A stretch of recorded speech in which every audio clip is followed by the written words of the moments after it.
الحمد لله الحمد لله الذي أمرنا إقامة الأضحية في بعض الأيام من ذي الحجة.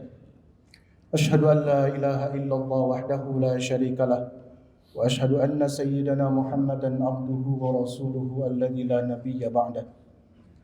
اللهم صل وسلم على هذا النبي الكريم سيدنا ومولانا محمد بن عبد الله وعلى آله وأصحابه ومن تبع رسالته إلى يوم القيامة.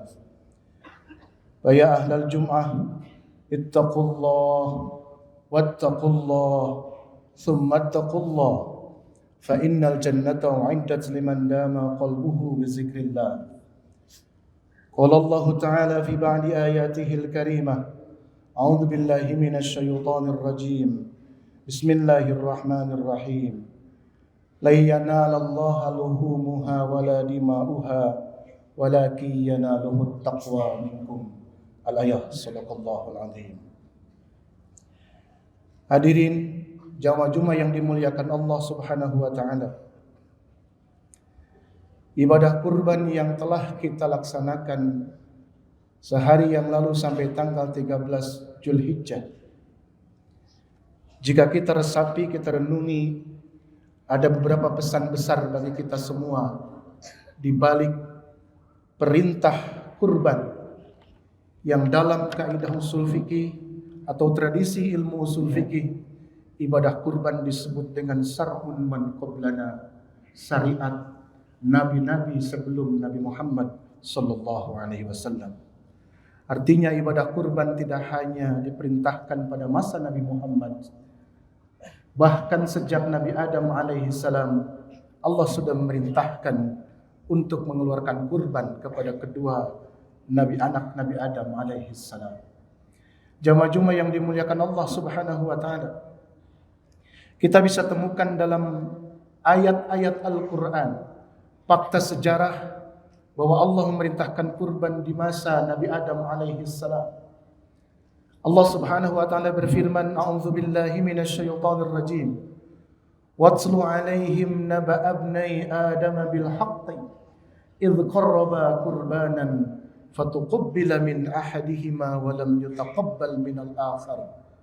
Qala la aqtulannaka qala innama yataqabbalu Allahu minal muttaqin. Ayat ini dengan tegas menyatakan bahwa dulu di masa Nabi Adam alaihi salam Allah merintahkan kurban kepada kedua anaknya yang menurut beberapa tafsir yang bernama Qabil dan Habil. Kurban Habil diterima, sementara kurban Qabil tidak diterima. Habil pekerjaannya sebagai seorang peternak, sementara Qabil sebagai seorang petani yang kerjanya bercocok tanam.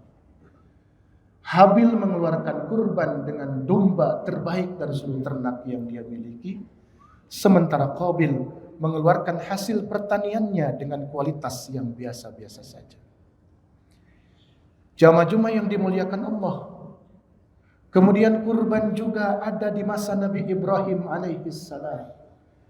Kita bisa temukan dalam ayat Al-Quran, Allah Subhanahu wa ta'ala berfirman, ketika Ismail sudah memasuki usia bisa melakukan pekerjaan atau kepentingan dengan dirinya sendiri tanpa bantuan orang lain, lalu Allah memerintahkan Nabi Ibrahim alaihi salam untuk menguji keimanan beliau atas anak sematawayang yang diidam-idamkan sejak lama, yang diinginkan dalam rentang waktu yang sangat panjang.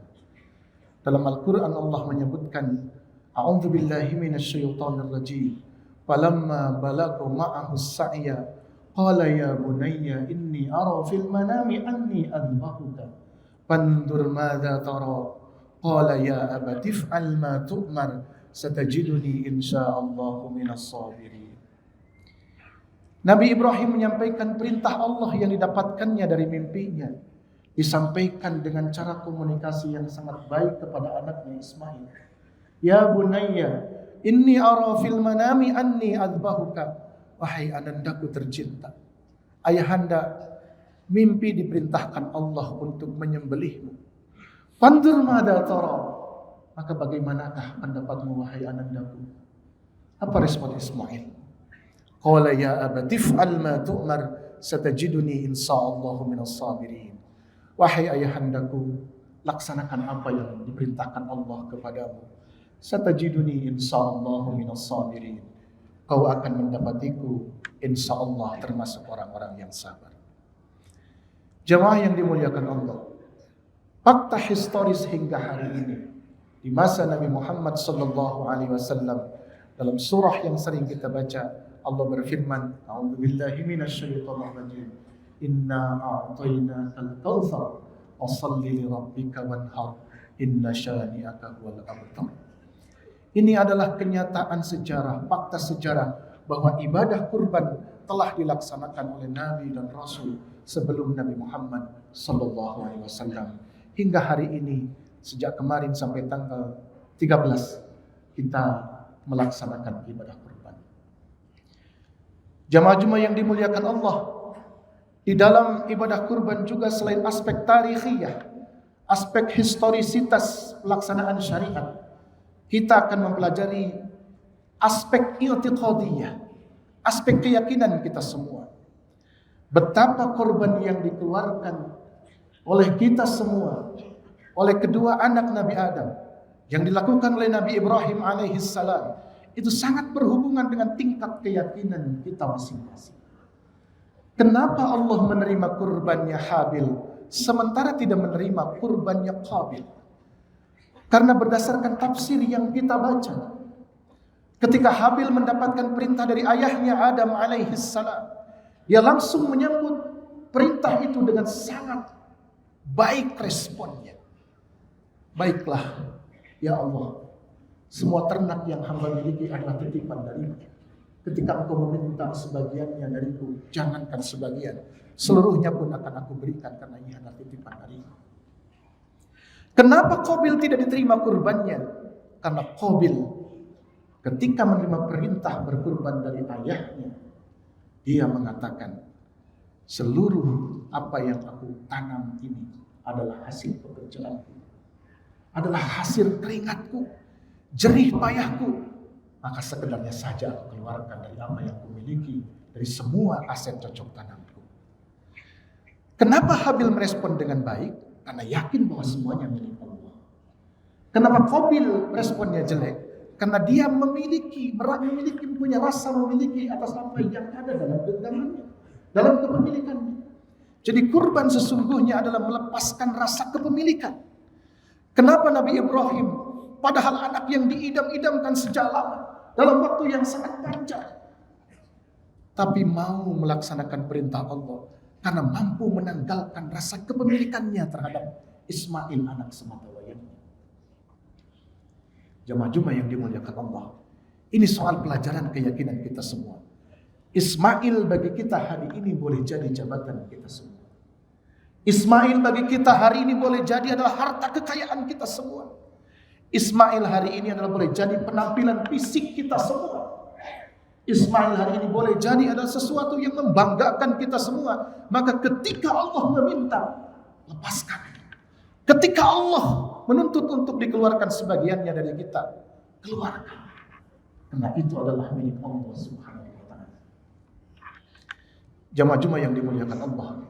Yang ketiga dari ibadah kurban yang kita lakukan, kita belajar tentang kesetiakawanan sosial, dimensi ijtimaiyah. Al-Quran menyebutkan fikih, mengatur kita semua. Allah berfirman, fakulu minha wa at'imul ba'isal fakir. Makanlah sebagian dari daging kurban yang engkau keluarkan itu. Wa at'imul ba'isal fakir. Dan bagikanlah sisanya kepada orang-orang yang membutuhkan. Jadi kurban sesungguhnya adalah kita berbagi dengan orang-orang di sekeliling kita semua.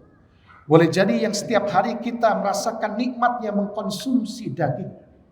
Ada sebagian di antara saudara kita di sekeliling kita untuk mendapatkan, untuk merasakan nikmatnya mengkonsumsi daging. Boleh jadi hanya setahun sekali ketika musim ibadah kurban. Maka berbagilah dengan orang yang ada di sekeliling kita semua. Karena pada setiap harta kita ada hak orang lain yang harus kita keluarkan. Termasuk dalam ibadah kurban yang kita lakukan. Jamaah yang dimuliakan Allah. Allah menegaskan dalam ayat yang dibacakan di awal tadi, la yanalallaha luhumuha wala dima'uha walakin yanaluhu taqwa minkum. Sekali-kali tidak akan sampai kepada Allah daging kurban, tidak akan sampai kepada Allah darah dari hewan kurban, tulang belulang dari hewan kurban, rambut-rambut atau bulu-bulu dari hewan kurban. Walakin yanaluhu taqwa minkum, akan tetapi yang sampai kepada Allah adalah ketakwaan kita semua. Mana bentuk ketakwaannya? Mari kita resapi apa yang disampaikan Rasulullah. At-taqwa hahuna, at-taqwa hahuna, at-taqwa hahuna. Rasulullah menunjukkan dua jari di bawah susunya sebelah kiri, bahwa ketakwaan letaknya di dalam hati kita semua. Hati kita semua. Ketakwaan letaknya di dalam kolbu kita semua, di mana benih takwa terhujam dengan sangat kuat di dalam kolbu kita semua. Maka setiap ibadah yang kita lakukan, jika tanpa ada kalimat takwa di dalam hatinya, hanyalah pekerjaan fisik semata, tidak akan sampai kepada Allah.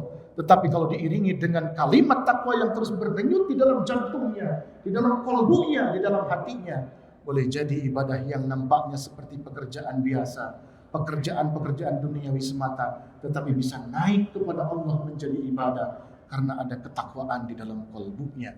Allah menegaskan dalam Al-Quran, A'udzubillahi minasyaitonir rajim, ilaihi yas'adul kalimut thayyibu wal amalus salihu yarfa'uhu. Kepada Allah lah naik kalimat thayyibah, la ilaha illallah, wal amalus salihu yarfa'uhu, dan amal salih Allah angkat bersama kalimat takwa bersama. Jamaah-jamaah yang dimuliakan Allah, semoga seluruh pengorbanan kita semua diterima oleh Allah Subhanahu wa taala. Amin ya Allah ya rabbal alamin. Barakallahu li wa lakum minal ayati wa dzikril hakim wa taqabbala minni wa minkum tilawatahu innahu huwas samiul alim.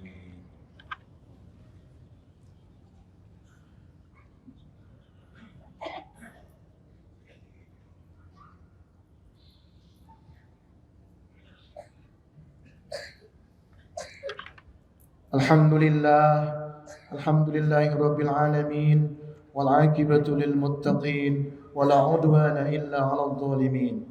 Asyhadu an la ilaha illallah al-malikul haqqul mubin, wa asyhadu anna sayyidana Muhammadan abduhu wa rasuluhu shadiqul wa'dil amin. Allahumma salli wa sallim ala hadzal nabiyyil karim sayyidina wa maulana Muhammadin wa ala alihi wa ashabihi ajma'in fil awwalin wal akhirin. Ya ahlal jum'ah, ittaqullah wattaqullah thumma ittaqullah fa innal jannata u'iddat lil muttaqin. Qala Allah ta'ala bi kitabihil mubin wa huwa asdaqul qailin. A'udzu billahi minasy syaithanir rajim. Bismillahirrahmanirrahim. Qul in kuntum tuhibbunallaha fattabi'uni yuhibbukumullah wa yaghfir lakum dunubakum wallahu ghafurur rahim. Hadirin jamaah-jamaah yang dimuliakan Allah Subhanahu wa taala, marilah kita bersama-sama berdoa ke hadirat Allah Subhanahu wa taala. Semoga segala amal kebaikan yang telah kita lakukan diterima oleh Allah dan dilipat gandakan pahalanya. Segala salah, hilaf dan dosa yang pernah kita berbuat, semoga diampuni oleh Allah Subhanahu wa taala. Yang telah wafat mendahului kita, orang tua kita, handai tulan kita, keluarga kita, semoga diterima amal kebaikannya, diampuni salah, hilaf dan dosa-dosanya. Yang tengah sakit lahir maupun batin, semua cepat Allah sembuhkan sebagaimana sedia kala, dan menjadi kifarat, menjadi penggugur atas dosa, hilaf dan salah para penderitanya. Anak keturunan kita semoga menjadi keturunan yang saleh salihah seluruhnya. Bangsa dan negara yang kita cintai semoga mewujud menjadi baldatun tayyibatun wa rabbun ghafur. Allahumma salli wa sallim wa barik. Amin ya Allah ya rabbal alamin. Allahumma ighfir lil muslimina wal muslimat wal mu'minina wal mu'minat al ahya'i minhum wal amwat, innaka sami'un qaribun mujibud da'awat wa yaqadi al hajat bi rahmatika ya arhamar rahimin. Allahumma aslih lana dinana alladhi huwa ismatu amrina, wa aslih lana dunyana allati fiha ma'asuna, wa aslih lana akhiratana allati ilayha ma'aduna, waj'alil hayata ziyadatan lana fi kulli khair, waj'alil mauta rahatan lana min kulli shar. ربنا أفرج علينا صبرا وثبت أقدامنا وانصرنا على القوم الكافرين وانصرنا على القوم الظالمين وانصرنا على القوم المنافقين وانصرنا على القوم الملحدين. هذا دعاؤنا كما أمرتنا فاستجب لنا كما وعدتنا يا الله يا الله يا رب العالمين. ربنا آتنا في الدنيا حسنة وفي الآخرة حسنة وقنا عذاب النار وأدخلنا الجنة مع الأبرار يا عزيز يا غفار يا رب العالمين. سبحان ربك رب العزة عما يصفون وسلام على المرسلين والحمد لله رب العالمين. عباد الله إن الله يأمر بالعدل والإحسان وإيتاء ذي القربى وينهى عن الفحشاء والمنكر والبغي يعظكم لعلكم تذكرون ولذكر الله أكبر. أستغفر الله لي ولكم. أقيموا الصلاة.